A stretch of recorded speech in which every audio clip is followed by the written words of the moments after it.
Voilà. Merci beaucoup, mesdames, demoiselles et messieurs, vous qui nous suivez partout dans le monde entier à travers www.Vision Plus TV. Un grand merci à la grande équipe technique qui m'accompagne pour la réussite de cette émission Exclusivité News présentée par votre humble servante H. Maman CC de la presse congolaise. Merci beaucoup à ma boss, patronne Bella Dinganga. Merci aussi à mon président Raphaël. Merci à Dodi Afagate qui est derrière la caméra. Voilà, bande kolelo vraiment to koti moi masolo o etali politique donc tomi tuna to komi wapi tozo kende wapi donc bakambina biso ya mboka e biso pe ba panzi sango ainsi que population mobimba tozo zela toujours marambo matali élection. Voilà lelo naza bongo na moko ya député o aza candidat bongo district nangai donc Tchangou aza bongo candidat autobeng moi la mboka autobeng na kombo ya qui ça dit Georges donc numéro nae eza 455 donc torobeta moi masolo o etali marambo ya ba machine à voter ezamo marambo ebele toromeko solo la naye ceux qui vont moninga moko na se présenter bien témoin na mboka aza pembe na biso a ko se présenter bongo lisusu massivement lisusu a ko se présenter bien bongo tozo pesa mwana ya mboka micro na biso o to bengi na Monsieur Georges aza député na Tchangou mingi numéro 455 o lelo na lobby bonsoir bonjour moi na mboka Georges. Bonjour, vraiment, naba Congolais nyonso, naba landia site na biso, ba Congolais bazan na Canada, bazan na Suisse, bazan na partout en Afrique, ba Rolanda biso na tongo topé c'est bonjour, ba Rolanda biso na poko tolobi bonsoir, mingi solo ya moka. Ngai na jeune leader, c'est un collectif des indépendants, on est dirigé par moi la Icebel prise en charge.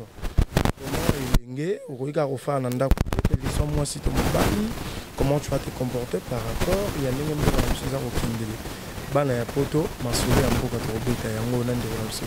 voilà tout dindaka moi mozilo ya masolo tali machine à voter to moni ba parti mususu eza rejeté ba parti mususu ezo ko andima eta ke yo mwana mboka na ebité député na biso oyo tozo zela malgré ko voter la biso to revoter na bino mais na ebité na mupanzi na bino boza content ou bien boza mécontent par rapport ya marambu ya machine à voter. Vraiment merci na mon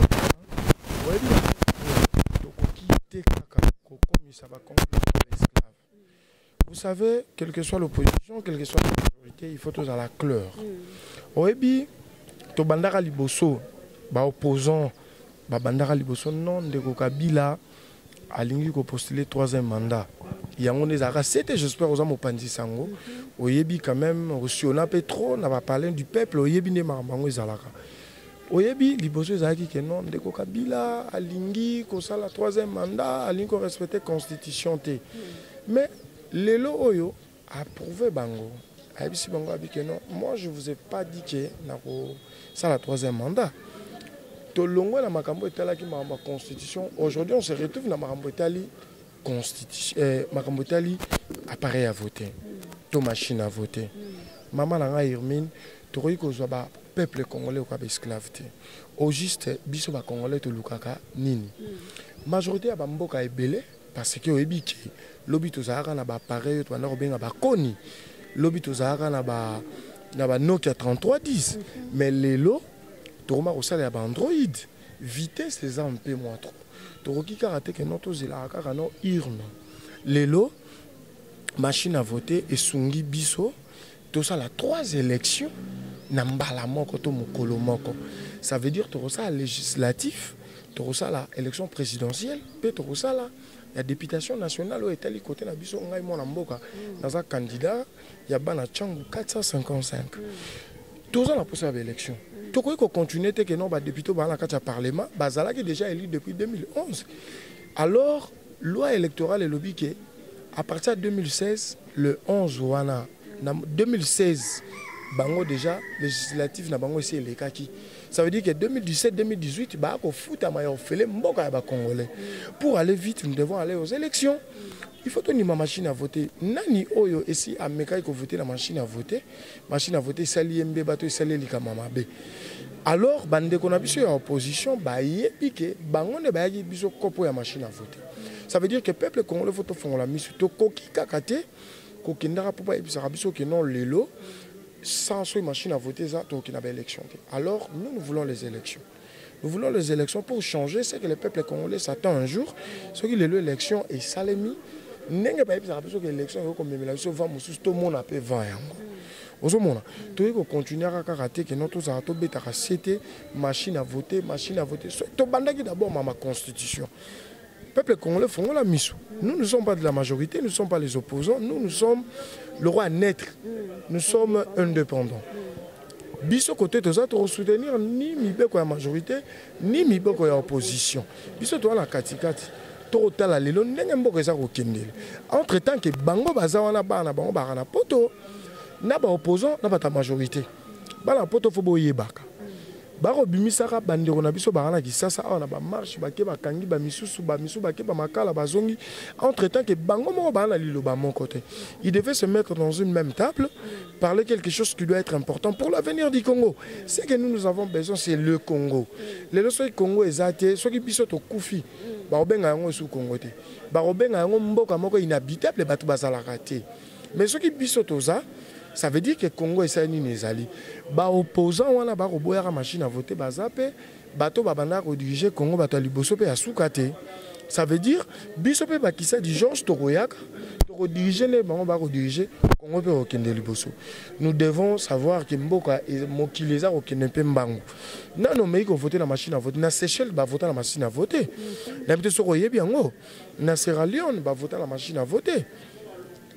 Il faut tomber kayango pour mutu monter so ba pesa appareil Android à roboya pour mutu monter ba oyebisa que non to kabelo appareil oyo eza Android mutu na biso te na osala l'appareil Android wana te pona na osala ngo tete akolinga andima yango po lobby ayeba ndenge nini ayiko salela makambo wana biso premièrement toza na posa élection salema po mboka ekende liboso soki mboka eke liboso te pasi ozalande ya biso ba congolais alors Tony Matos c'est la machine à voter. Alors, battu opposition, il faut pas à la couleur.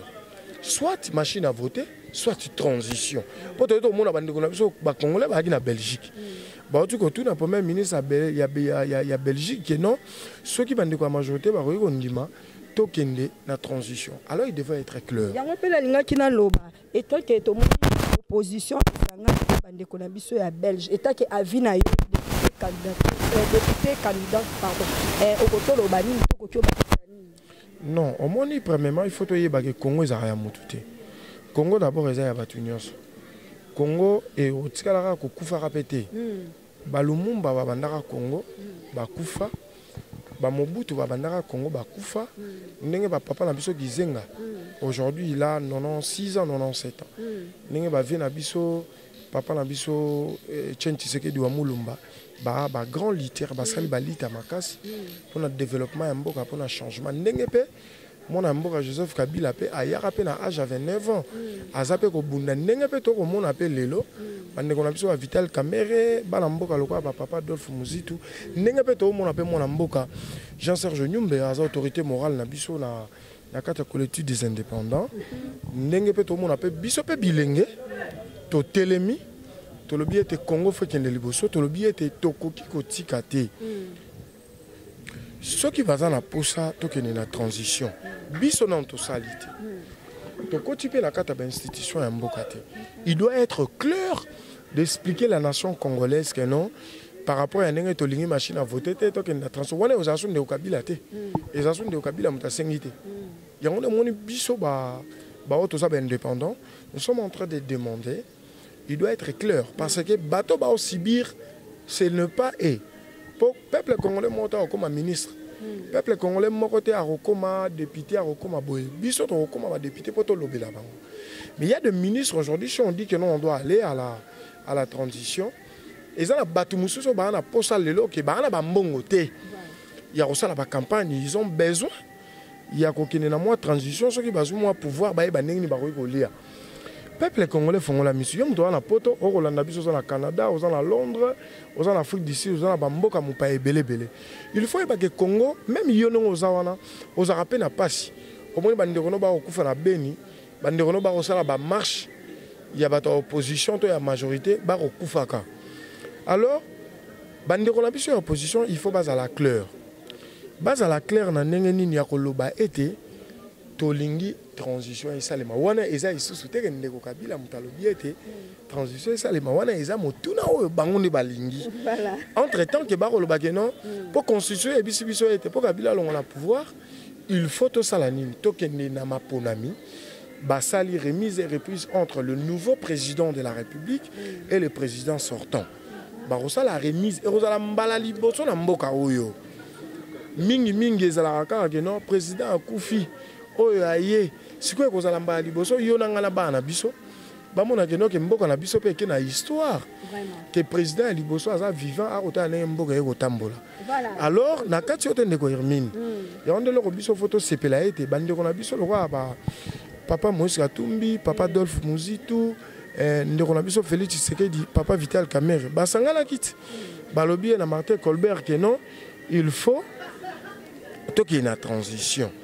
Parce que Belgique est à nos côtés. On va diriger, alors ça sera l'un des choses qui doit être un peu vite par rapport à Yabango. Mais en tout cas, Bissop est aux élections et Salem. Pour Bandeko, on a parlé du peuple parce que l'élo, ça est retour parlementaire. L'élo, le 15, l'élo rentrée parlementaire. Dans l'Assemblée nationale, Moussa na bango ezanini. Pour mandat na bango c'est silaki.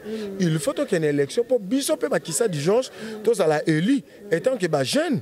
Pour le l'autre total a été ba mbeba ezawa pi bisope to ba ko bongisa. Pour ba o ba salaki mabe, ba ebine ba salaki mabe. Pour biso na mon mboka Jean-Serge Nyumbe na kata collectif des indépendants, na kata jeune Xavier to sala makambu oyo même bato ba na kata parlement ba ko sala te to tangisaka to liesaka ba mama veuve to pesaka bango forme comment to roki ko tonga comment to roki ko ke liboso pour le bimbo ka ke ne liboso parce que Congo eza ya biso nyonso yango na bana poto bana ya Afrique mobimba il faut ba eba o eza mituna pesa makambu pe malamu pour Congo ke liboso. Voilà, merci beaucoup. Wana tozo continuer kaka kokoba na mwana mboka la biso auto yebi bien na kombo ya Kisa du Georges Oaza député candidate député national na Tchangu. Donc voilà question moko yelinga mwana mboka soki lelo oyo esengi ke tokende makambo oyo etali transition étant que yo mwana mboka président Kabila sans président Kabila comme sans Kabila comme président étant que yo mwana mboka lelo so esengi ke tokende makambo ya transition na ebité moi liloboko kyo bakisa na moi question na ngai non omoni mopanzi sango Hermine pour mes années oyebi mboka oyo il faut to luka rappeler tout un peu moi mibeko oyebi ko to sa mibeko ça peu important mindele ba kozonga sa biso kaka parce que son transition sa Kabila aussi matin parce que article 372 ya constitution ya mboka et biso été pour ndeko Kabila alonga na bokonzi il faut moi remise. Il faut remise et reprise et ça les bâton de commandement. Nouveau président a sali remise na président sortant. Il y a la histoire pour l'avenir ya Congo. Président sortant na nouveau président basali bâton de commandement le change wana. On dit aux akeno ngai nazalaki directeur exemple na Onatra. Lelo yo komi directrice ya Sika. Ngai photo ça na yo remise et reprise. Et ça a mis beaucoup éthique parce que le bas mi bon on a un règlement d'ordre exemple il y a Onatra on a comment SNCP na biso ya lelo il y a une transition sans de Kabila aussi mbata tato kiti to mati vous mettez que na mibeko le quoi bato opposition baba qui note que na mibeko papa Etienne Tshisekedi nous devons respecter la constitution et l'obité que non il faut de Kabila atika transition ça disait pas nani. Voilà bon mais biso ka bambilinga minga biso bilenge oyo ya collectif des indépendants jeunes Xavier tout ça na posa pe lobito ko m'appelle batu na mboka parce que nous avons eu le temps de passer au banc de l'école, nous avons eu le temps d'étudier, nous avons aussi des bagages que nous pouvons porter aussi au sein de notre pays. Yangwano moniete ceux qui bolingi transition bon du m'appelle aux alande au Kabila et qui na ngoti na suka pour transition sans ndeko Kabila et aussi mbate. Il faut toujours transition à l'un de Kabila po makambo ekoka kotambola po Kabila asengi transition te.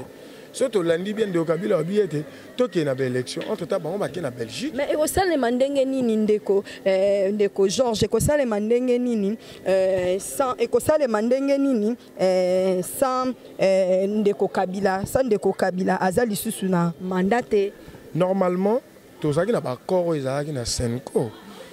Touta komona ndeko ex-premier ministre Papa Kodjo Outaka Togo ayaka wezaki par rapport ya milulu oyo ezalaki na Union africaine ba politicien congolais bazaki biso ko toucher nzeve to ala raté bango bazalaki ba solo laka ba eko silisa wana ndeko Kodjo to eko kendina oyo to bongi bandeko na biso ya catholique ya Sensa basangala kala bandeko na biso asime kolobela kaka parce que bango ne basala que non to mona bandeko badi banga tout le monde a lelo bandeko Bruno Tshibala la base la premier ministre kaka ndenge basolo la kuna bango moko ba yebi ndenge basolo la kuna bakozonga lisusu kuna po ba ndenge ni ya kolobela po makamango ekende liboso biso eloko o to lingaka ezaka Congo. Nous devons aimer cet patrimoine national qu'on nous a laissé chez nos ancêtres.